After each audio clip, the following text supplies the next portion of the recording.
사도행전 10장은요, 교회사에서 매우 중요한 전환점이 되어지는 아주 귀한 내용이 담겨져 있습니다. 10장 전체가 다 아시는 것처럼 고넬료라고 하는 로마 군대의 백부장이었고 이방 사람이었던 사람이 베드로로부터 복음을 듣고 예수님을 믿어 구원을 얻게 되는 그런 내용이에요. 이 귀한 성경의 10장 전체가 이 고넬료의 구원받은 사건이 기록되어져 있다는 것은 그만큼 중요하다라는 것이죠. 그래서 오늘은요, 좀 서론의 성격으로 전체적인 내용이 어떤 내용인가를 살펴보고요. 다음 주 야외 예배 다녀와서 그 다음 주에 이 동일한 본문을 가지고 조금 더 깊은 내용으로 말씀을 나누고자 합니다. 사도행전 10장에 나오는 이 사건은 단순히 고넬료라고 하는 한 이방인이 예수님을 믿게 되었다라는 그러한 이야기가 아니라 복음이 유대인이라는 울타리를 넘어서 드디어 온 세상으로 전하여지는 그러한 문이 활짝 열린 그러한 내용입니다. 사도행전 1장 8절에 나와 있는 것처럼 성령이 너에게 임하시면 너희가 권능을 받고 온 예루살렘과 온 유대와 사마리아와 땅끝까지 이르러 내 증인이 되리라. 즉 복음이 유대 지역을 넘어서 이방 지역 땅끝까지 확산되어질 것이다 라는 것이 본격적으로 시작되어지는 것이 사도행전 10장의 내용인 것입니다. 그래서 사도행전 10장은요, 하나님의 은혜는 인간이 만든 경계보다 더 크다 라는 주제를 담고 있는 것입니다. 이거 참 중요합니다, 여러분. 우리 사람은 늘 선을 그어요. 그래서 저 사람은 우리와 다르다. 저 사람은 우리 공동체에 어울리지 않는다. 저 사람은 은혜 받기 힘든 사람이다 라고 선을 긋는데, 그러나 하나님은 이렇게 말씀하고 계십니다. 하나님께서 깨끗하게 하신 것을 너희가 속되다 하지 말라. 그래서 이러한 내용을 가지고 오늘은 4가지의 은혜를 나누고자 합니다. 첫 번째, 하나님은요, 복음을 받을 사람을 미리 준비해 두신다라는 것입니다. 자, 사도행전 10장은 가이사라에 사는 고넬료라는 사람이 등장을 하면서 시작을 합니다. 고넬료는요, 로마 군대의 백부장이었습니다. 그러면 유대인의 눈으로 보면 이 사람은 어떤 사람이에요? 이방 사람이고 심지어 로마 제국의 군인이에요. 그러면 유대인의 입장에서는 고넬료 이뻤을까요? 미웠을까요? 미워도 좀 미운 사람이 아니었어요. 이 사람은 민족의 원수이자 우리 민족을 괴롭히는 원수이고 함께 할 수 없고 어울릴 수 없고 품을 수 없는 사람이었어요. 마치 일제 치하에서 일본 순사, 헌병, 군인들과 우리 한국 일반 백성들이 어울릴 수 있었겠습니까? 그럴 수 없었잖아요. 그것처럼 유대인들의 눈에는 이 고넬료가 멀게만 느껴지던 사람이었습니다. 자, 그런데 성경은 고넬료를 이렇게 소개하고 있습니다. 10장 2절의 말씀입니다. 그가 경건하여 온 집안과 더불어 하나님을 경외하며 백성을 많이 구제하고 하나님께 항상 기도하더니, 고넬료가 경건한 사람이었대요. 또 하나님께 기도하는 사람이었대요. 그리고 많은 사람들 구제하는 사람이었다라는 것입니다. 여러분, 고넬료는요, 하나님을 갈망하는 마음이 있었어요. 그래서 하나님께 기도하는 사람이었습니다. 그리고 많은 사람들 도와주면서, 그래서 하나님과 조금 더 가까이 가고자 힘썼던 사람이었습니다. 그런데 여기까지는 좋아요. 그러나 고넬료가 구원을 받았을까요? 못 받았을까요? 아직은 아니에요. 왜요? 아직 복음을 들어서 복음으로 말미암아 예수님을 영접하지 못한 상태였기 때문에. 자, 그러니까 여기서 중요한 신학적 진리가 나오는 거예요. 결국에는 고넬료가 구원을 받았잖아요. 근데 고넬료의 구원은 고넬료가 경건했기 때문에 구원을 받은 것이 아니다라는 것입니다. 고넬료가 구제를 많이 하는 것이 공로가 되어 구원을 받은 것도 아니다라는 것입니다. 구원은 오직 예수 그리스도의 복음을 듣고 그 복음으로 말미암아 예수님을 믿음으로 영접할 때에만 구원을 얻게 되어진다라는 것을 알려주는 것입니다. 자, 그런데 여기서 또 우리가 놓쳐서는 안 되는 중요한 것이 있어요. 고넬료, 이방인이었어요. 유대인들에게 어쩔 수 없잖아요. 군인의 신분이기 때문에 명령이 떨어지면 유대인들을 괴롭혀야 되잖아요. 유대인들의 입장에서는 원수였어요. 알고 있었겠죠, 본인도. 근데 그렇게 나쁜 사람이 마음속에 하나님을 향한 열망이 있었다니까요. 거룩하게 살고자 하는 그런 마음이 있었습니다. 그 마음 누가 주신 거예요? 하나님이 주신 거예요. 이거 놀라운 겁니다, 여러분. 그러니까 고넬료가 그러한 모습으로 있었는데, 자, 그래서 하나님이 그 모습을 보셨죠. 그래서 하나님께서 베드로를 고넬료에게 보내신 것입니다. 왜냐하면 이 고넬료가 착하잖아요. 기특하잖아요. 근데 아직은 구원을 받지 못했어요. 구원을 받기 위해서는 예수님을 믿어야 되잖아요. 그래서 하나님은 베드로를 고넬료에게 보내서 베드로로 말미암아 예수님의 복음을 증거케 하고 그 복음을 들어서 고넬료가 구원을 얻을 수 있도록 만들어 주신 거예요. 여기까지 이해가 되셨죠? 여러분, 이것이 은혜이다라는 것입니다. 여러분, 하나님은요, 하나님을 찾는 영혼을 그냥 내버려 두지 아니하세요. 어둠 속에서 진리를 찾고자 하는 사람들 있잖아요. 생명의 길로 가고 싶은데 어디가 생명의 길인지 아직 눈이 열리지 않아서 이 어둠 속에서 구원의 길, 생명의 길을 찾고 있는 사람들이 있어요. 근데 하나님은 그러한 사람들을 귀하게 여기심으로 말미암아 그 사람들에게 복음의 빛을 비추어 주시는 거예요. 복음의 빛을 비추어 주시면 무엇이 보입니까? 예수님이 선명하게 보이는 거예요. 그래서 예수님을 나의 구원자로 믿음으로 말미암아 천국 백성, 하나님의 자녀가 되어진다라는 것입니다. 그래서 여러분, 지금도 저와 여러분들 주변에는 고넬료와 같은 사람들이 많이 있습니다. 어떤 사람들입니까? 교회는 다니지 않아요. 하지만 삶의 의미를 찾고자 답답해하는 사람들 많이 있어요. 인생이 이게 전부가 아닐 텐데 뭔가 더 깊고 보배로운 것이 있을 텐데 그러한 것들을 찾고자 갈망하는 사람들이 여전히 있어요. 기독교인은 아니에요. 기독교에서 멀리 있는 사람이에요. 근데 그런 사람들도 뭔가 구원에 대한 갈망이 그렇게 샘솟고 있는 그런 사람들이 있습니다. 그렇죠, 여러분? 그래서 부탁드리겠습니다, 여러분. 우리가 사람들을 쉽게 판단하면 안 된다라는 거예요. 에이, 저 사람은 믿을 사람이 아니야.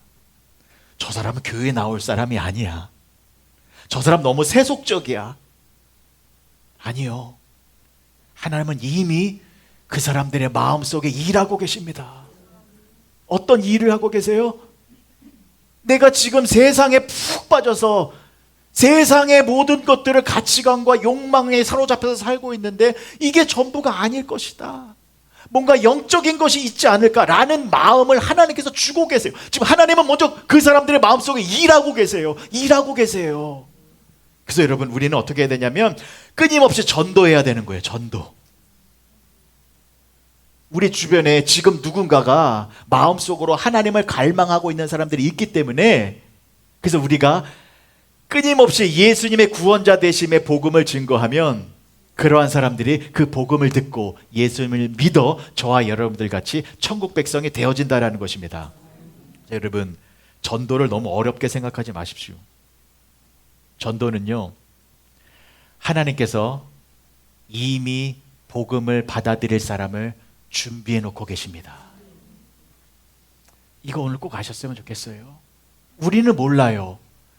세상 사람들 중에 하나님께서는 이미 그 마음을 움직여 놓은 분들이 계세요. 근데 우리는 모르잖아요. 그래서 우리는 늘 복음을 증거해야 되는 것입니다. 그래서 우리는 모르지만 우리의 복음 증거로 인하여 그러한 사람들이 복음을 통하여 예수님을 발견하여 구원을 얻게 되어지는 역사가 일어나게 된다는 것입니다. 그래서 여러분, 우리는 하나님의 말씀에 명령하여 복음을 증거하는 그 일을 끊임없이 해 나가야 된다라는 것 잊지 마시기 바랍니다. 우리 주위에 고넬료와 같은 사람이 있다라는 것 잊지 않으셨으면 좋겠습니다. 자, 두 번째는요. 자, 그렇게 하나님은 준비되고 예배되어진 사람들에게 복음을 증거시키는 사람이 있어요. 오늘 본문에는 베드로가 나와요. 하나님은요, 그렇게 복음을 증거하는 사명자의 편견도 변화시키는 일도 하신다라는 거예요. 이것도 중요합니다. 그러니까 복음을 전할 사람의 모습도 변화시켜 주시는 거예요. 특별히 베드로의 편견을 깨트려 주셨어요. 자, 사도행전 10장은 드디어 복음이 유대인을 넘어서 이방인들에게도 전해진다라는 내용인데, 자, 이것을 위하여 하나님은 고넬료만 준비시킨 것이 아니었다라는 거예요. 베드로도 준비시켰다라는 거예요. 베드로가 이 사명을 감당해야 되잖아요. 물론 이방 민족에게 복음을 증거하는 사람은 사도 바울이죠. 사도 바울은 이미 준비가 된 사람이었어요. 왜요? 유대인 출신이 아니라 길리기아 다소 출신, 이방적 출신이었잖아요. 그리고 헬라어를 유창하게 했잖아요. 이 사도 바울은 이미 유대 사람들과 접촉할 수 있는 능력이 있는 사람이었어요. 하지만 유대인들은 어땠습니까? 유대인들은 이방 사람들과 접촉하기를 좋아했나요? 싫어했나요? 싫어했어요. 그러면 안 되잖아요. 복음이 이방 사람들에게도 전해져야 되는데. 그래서 상징적으로 먼저 베드로의 편견을 깨뜨려 주신 것입니다. 자, 이렇습니다. 하나님께서 어느 날 베드로에게 환상을 보여주셨어요. 하늘에서 큰 보자기 같은 것이 내려왔죠. 근데 그 안에 무엇이 있었습니까? 유대인들이 부정하다 여기는 음식들이 거기 있었어요. 아니, 동물들이. 그 동물들이 무엇입니까? 돼지, 오징어, 비늘이 없는 거, 그런 거 부정한 거였잖아요. 그리고 되새김질 안 하는 것, 그 돼지 같은 거 부정하다라고 했고, 그런 것들이 있었습니다. 근데 지금 그때 베드로가 시장한 상태였잖아요. 돼지가 보여요. 오징어가 보여요. 하나님께서 뭐라고 말씀하셨습니까? 베드로야, 일어나서 그걸 잡아먹으라. 우리 같았으면 어땠을까요? 할렐루야, 감사합니다. 돼지 한 마리 잡아다가 우리는 바베큐 해 먹으면 되잖아요. 오징어 얼마나 맛있어요. 요거를 삶아 먹을까, 초고추장을 찍어 먹을까, 국 끓여 먹을까, 별 생각을 다 할 거잖아요. 근데 베드로는 뭐라고 대답했습니까? 주여, 그럴 수 없나이다. 나는 부정한 음식을 먹지 않는 사람입니다. 이거 아주 자연스러운 반응이었습니다. 왜냐하면 베드로는 유대인으로 태어나 율법이 금하는 부정한 음식을 먹지 않고 살았습니다.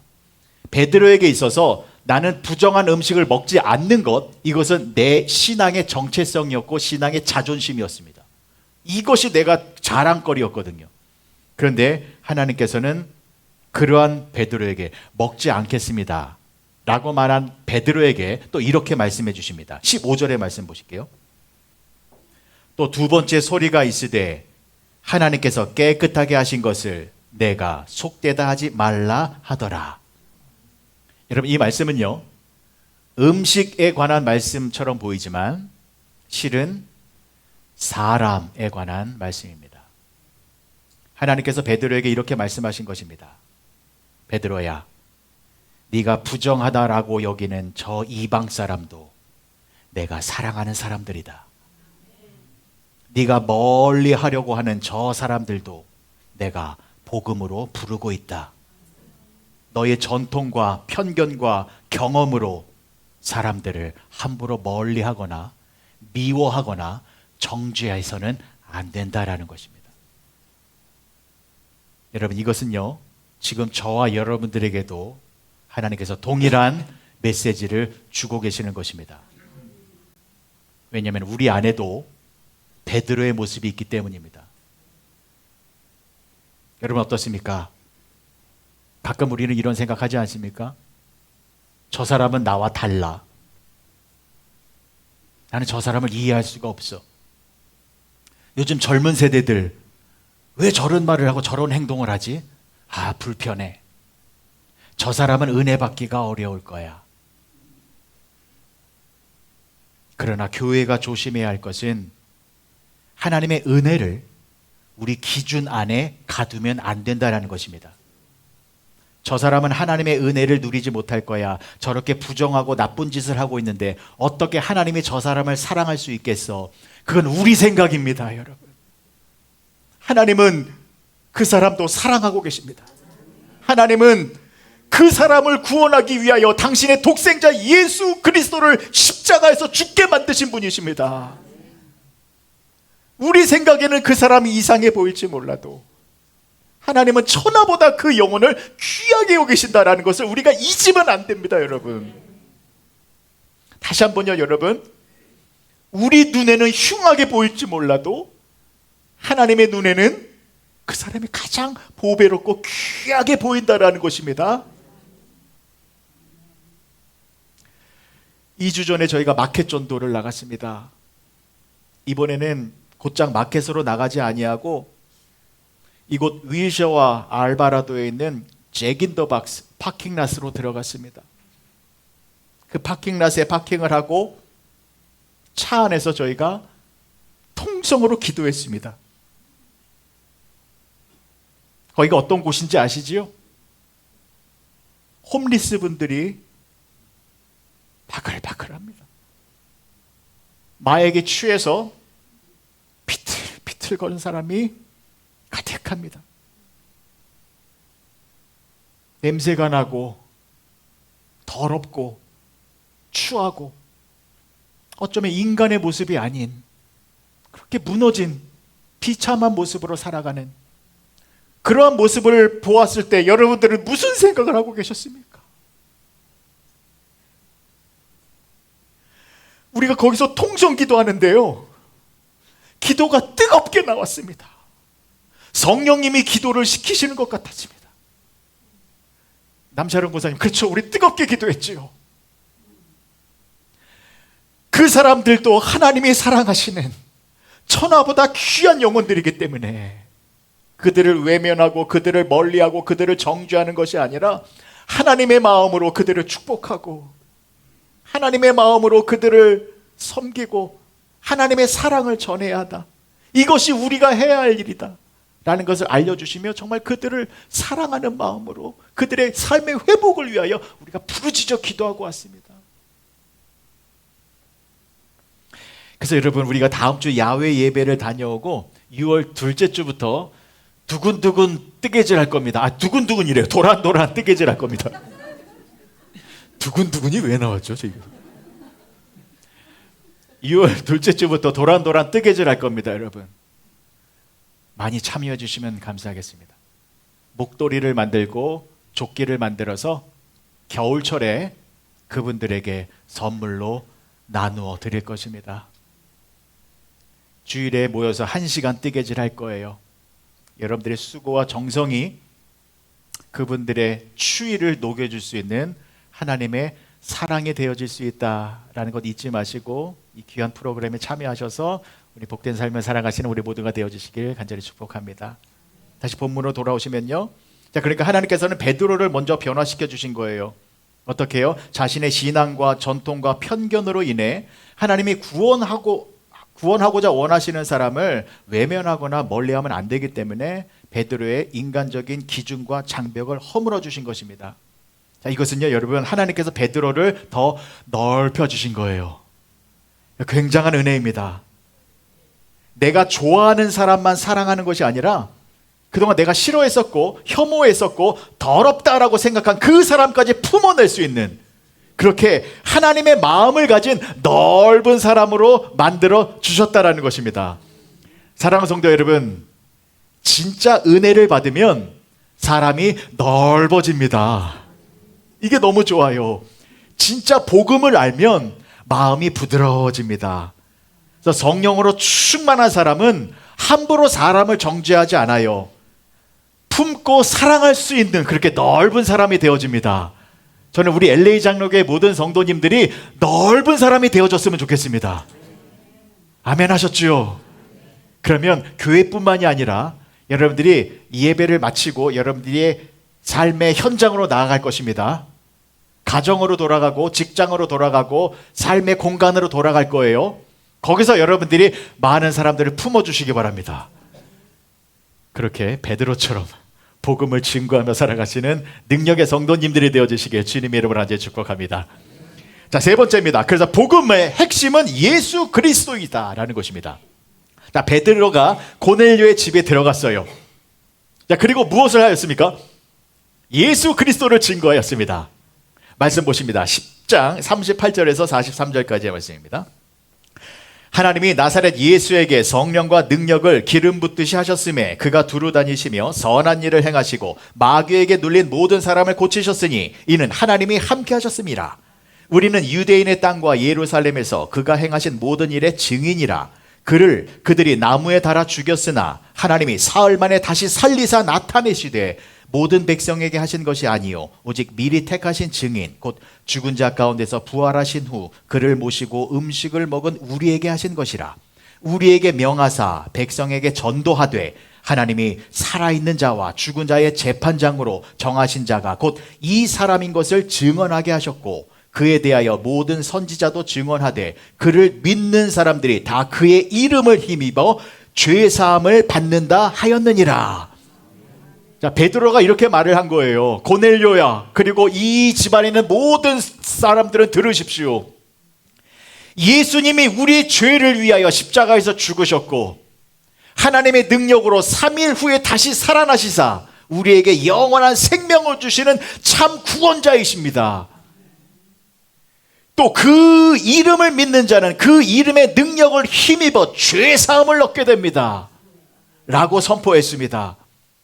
그러니까 베드로는 예수님을 믿어야 구원을 얻는다라는 것을 증거한 것입니다. 여러분, 이것이 구원을 얻는 유일한 방법이다라는 것을 우리도 잊지 말아야 합니다. 구원은 경건함으로 받는 것이 아닙니다. 구원은 구제를 많이 한다라고 해서 받는 것도 아닙니다. 구원은 오직 예수 그리스도를 믿음으로 말미암아 얻게 되어진다라는 것을 잊지 마시기 바랍니다. 아멘 하셨지요? 아멘 하셨지요? 그러나 늘 점검해야 합니다. 우리도 속을 수 있어요. 내가 이 사람에게 용돈을 좀 주고 도움을 좀 주고 내가 기도 많이 하고 교회 예배에 잘 참석하고 이러면 내가 구원을 얻겠지, 이러면 내가 천국 가겠지, 이렇게 속을 수 있어요. 우리도 다시 한번 점검하시기 바랍니다. 여러분들의 마음의 중심에 예수 그리스도의 십자가가 세워져 있어야 합니다. 여러분들의 신앙의 중심에 예수 그리스도의 이름이 선명하게 빛나고 있어야 합니다. 여러분들의 믿음의 눈에 오직 예수님만 보여야 합니다. 예수님 이외에 다른 것이 보이면 다 헛된 것들입니다. 심지어 예배까지도 헛된 것이 될 수 있습니다. 우리 안에 예수님의 십자가가 선명하게 세워져 있어야 우리의 예배가 참된 예배가 되어진다라는 것을 잊지 마시오. 여러분, 늘 예수님을 중심으로 살아가시어 구원의 은혜를 누리며 살아가시는 여러분 모두가 되어주시길 주님의 이름으로 간절히 축복합니다. 자, 마지막 네 번째입니다. 교회는 성령 안에서 한 가족이 되는 것이다 라는 것입니다. 자, 그렇게 베드로가요 고넬료의 집에 들어와 예수님을 전하는 설교를 했습니다. 그래서 놀라운 일이 벌어졌어요. 어떤 일이냐면 44절과 45절입니다. 베드로가 이 말을 할 때에 성령이 말씀 듣는 모든 사람에게 내려오시니 베드로와 함께 온 할례 받으신 자들이 이방인들에게도 성령 부어주심으로 말미암아 놀라니. 베드로가 이렇게 설교를 했잖아요. 예수님의 복음을 증거했잖아요. 근데 무슨 일이 벌어졌습니까? 성령님이 임하신 거예요. 그래서 베드로와 함께 온 사람들이 그 모습을 보고 놀랬다라는 거예요. 왜 놀랬을까요? 그러니까요. 사도행전 2장에 보면 오순절날 성령님이 임했잖아요. 누구에게 임했어요? 예수님의 제자들에게 임했잖아요. 예수님의 제자들이 누구예요? 유대인들이에요. 심지어 예수님도 유대인들이에요. 유대인들은 우리는 하나님께서 선택받은 선민이다라는 사상이 강력했잖아요. 그래서 성령님이 우리들에게 임하여 우리가 하나님의 나라를 확장시키는 그런 축복을 누리는구나 라고 생각하고 있었잖아요. 그런데 지금 성령님이 누구에게도 임하신 거예요? 이방인들에게도 임하신 거예요. 이게 우리들은 이방인이니까 감사합니다만 유대인들의 입장에서는 이거는 큰일 날 일이고 놀랄 일이에요. 그러니까 하나님은 우리만 사랑하시는 것이 아니라 저 이방인들도 당신의 백성으로 택하여 주시는 것이구나, 이것을 알려주셨다라는 것입니다. 그래서 여러분, 성령으로 충만한 제자들이 예수님이 하나님의 아들이시고 구원자 되심을 담대하게 증거하자 그 복음의 메시지를 듣고 유대인들이 예수님을 믿어 복음을 증거했잖아요. 근데 그렇게 복음을 증거했을 때 이방인들에게도 성령님이 임하셨다, 이것을 보고 충격을 받았는데, 자, 그래서 이것은 유대인들 성도들의 입장에서는 자, 이제 성령님의 역사가 자신들의 공동체 안에서만 일어나는 것이 아니라 전 세계로 확장되어진다라는 것을 알려주신 것이잖아요. 자, 그래서 이 사건은요, 하나님께서 직접 메시지를 선포해 주신 것입니다. 무엇이냐면 이 이방인들도 내 백성이다, 이 이방인들도 구원받은 하나님의 자녀들이다. 그러니까 유대인이건 이방 사람이건 복음 안에서, 즉 성령 안에서 모두는 한 가족이다 라는 것을 알려주신 것입니다. 여러분, 이것이 교회의 본질입니다. 교회는요, 취향이 같은 사람들만 모여있는 곳이 아닙니다. 같은 계층의 사람들만 모여있는 곳도 아닙니다. 교회는 예수 그리스도의 피로 구속을 받고 성령님으로 말미암아 구원을 받은 모든 사람들의 공동체이다라는 것입니다. 때문에 교회 안에서는 어떠한 모습이 있어야 됩니까? 하나됨의 모습입니다. 이 교회 안에서의 하나됨은요, 인간적인 친밀함보다 더 깊은 것입니다. 교회에서의 하나됨은 성격이 맞는다고 하나로 모아지는 것이 아닙니다. 교회에서의 하나됨은 오직 예수님의 능력과 성령 하나님의 임재하심으로 말미암아 천국 백성으로 하나로 만들어지는, 세상에서는 흉내도 낼 수 없는 가장 아름다운 하나됨의 모습이다라는 것입니다. 저는 우리 교회가 이 하나됨의 아름다운 모습을 자랑하는 교회가 되어졌으면 좋겠습니다. 정말 세상 사람들의 눈에 하나님 안에서 하나가 되어지는 것이 얼마나 복된 것인지를 선명하게 보여주는 그러한 교회가 우리 LA 장로교회가 되어졌으면 좋겠습니다. 이러한 교회를 함께 만들어 가면 좋겠습니다, 여러분. 우리가 이러한 교회를 만들기 위해서는 이것을 꼭 기억하셔야 됩니다. 이 문장이 나올까요? 하나님이 깨끗하게 하신 것을 내가 속되다 할 수 없다라는 것입니다. 이 문장을 좀 기억하셨으면 좋겠습니다. 하나님은 모든 사람들을 깨끗하게 보고 계십니다. 내가 함부로 그 사람을 평가하지 않았으면 좋겠습니다. 내가 함부로 그 사람을 정죄하지 않았으면 좋겠습니다. 그게 여러분들의 남편일 수도 있습니다. 그게 여러분들의 아내일 수도 있습니다.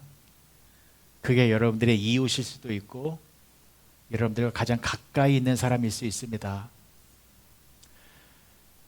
하나님의 사랑으로 우리가 충만해져서 우리가 넓은 사람이 되어졌으면 좋겠습니다. 그래서 먼저는 내 주위에 있는 사람들을 품어낼 수 있는 그러한 복된 존재가 되어지기를 간절히 소망합니다. 그러기 위해서는 말씀을 마무리합니다. 우리가 다음 문장 한번 띄워주시겠습니까? 이것이 되어야 합니다. 중요하기 때문에 우리 한 목소리를 한번 합독하실게요. 시작. 주님, 제 편견을 깨뜨려 주옵소서. 주님, 제 마음을 넓혀 주옵소서. 주님, 저를 복음의 통로로 사용하여 주옵소서. 아멘 하셨으면 좋겠습니다. 주님, 나의 편견을 깨트려 주십시오. 이거 잘 안 깨질 거예요. 하나님만이 깨트려 주셔야 됩니다. 하나님께서 나의 편견을 깨트려 주시면 사람이 다르게 보일 것입니다. 미웠던 사람도 하나님이 귀하게 여기시는 천사와 같은 사람으로 보이게 될 것입니다. 그래서 하나님, 내 마음을 넓혀 주시옵소서. 한 사람이라도 더 품어낼 수 있도록 그렇게 넓은 사람으로 만들어 주시옵소서. 그래서 나를 통하여 복음이 증거되어질 수 있도록, 그렇게 복음 전도자의 삶을 살아가는 내가 되어질 수 있도록 축복하여 주시옵소서. 그렇게 기도하며 나아가시는 여러분 모두가 되어주시길 주님의 이름으로 간절히 축복합니다. 기도하시겠습니다. 좋으신 아버지 하나님, 은혜를 감사합니다. 우리 주변에 고넬료와 같은 사람들이 많이 있음을 알게 되었습니다. 하나님, 그들에게 예수님의 구원자 되심의 복음을 증거하는 우리 모두가 되게 하여 주시옵소서. 그러기 위해서는 내가 먼저 변화되어져야 합니다. 사람을 함부로 판단하지 않게 하여 주시옵소서. 내 속에 있는 모든 편견이 깨짐으로 말미암아 내 주변의 모든 사람들을 사랑의 눈으로 바라볼 수 있도록 변화시켜 주시옵소서. 그리하여 나를 통하여 그리스도의 복음이 증거됨으로 말미암아 나를 통하여 하나님의 나라가 확장되어지는 그렇게 복된 삶을 살아가는 우리 모두가 되게 하여 주시옵소서. 예수님의 이름으로 기도합니다.